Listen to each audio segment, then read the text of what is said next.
Hey guys, good morning. It's Coach Kelly here. How you guys doing? Real quickly here, I had something happen. I had an aha moment this morning, and I wanted to jump on and share it with you real quick. I was talking to a guy online who's running ads, and he's running ads for a doctor, and he was struggling because he's tried multiple different ads. He's tried a whole bunch of different offers. He's tried multiple different price points. All of the things that he's tried have been successful for the same type of client. But for some reason, this one particular client, it wasn't working for, and he reached out. So the first thing I asked him was, did you widen your audience? How big is your audience? And he shared that the audience radius was an 8-mile radius. And so here's tip number one. If your audience is too small, or if you don't have multiple audiences for an ad, you get oversaturated and you'll get some success for a couple days and then it's going to taper off. Okay?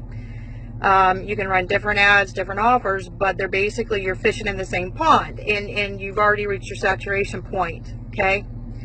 So I started out by asking him, I said, did you widen your audience? And he said, yeah, I went 8 miles, which is pretty decent.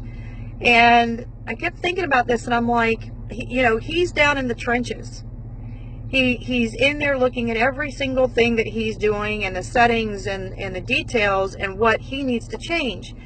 And all of a sudden it struck me, and I said to him, is the office in a prime location? I was flying above the situation.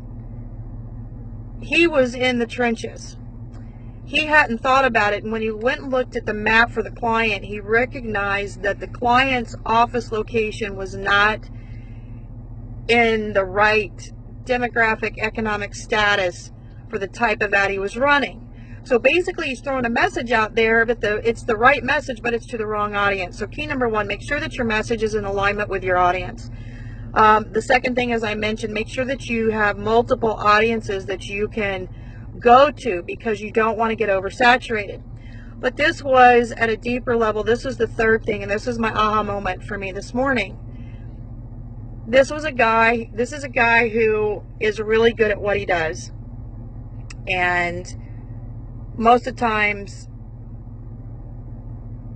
people will see things online when you're in different groups and you see people are struggling, and you have an idea that would help, and you don't post that idea, you don't post that suggestion, because you think if you post that suggestion that it's so common sense that you're going to look at like you're going to be an idiot for posting something so elementary.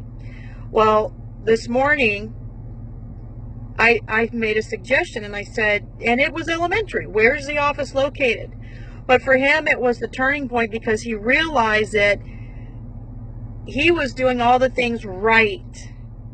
The problem was the office location itself was clogging up the engine. So he wasn't setting himself up for success. So what happened was, because I was flying at a higher altitude and I was looking at different ways to think, okay, if he's doing everything right, then it's got to be something else. So what is that something else? And the first thing I thought of was the geographic location. And sure enough, we're pretty certain that that's the problem. My point to you this morning, guys, don't be quiet. When you are at times put in the right place at the right time, because you're going to be a word in season for someone.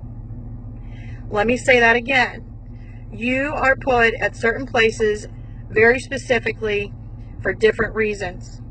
And you could be that word in season that can really help someone who is so far down in the trenches, so far down in the details, that they can't see the forest for the trees. So I want you to go out today, and I want you to be encouraged.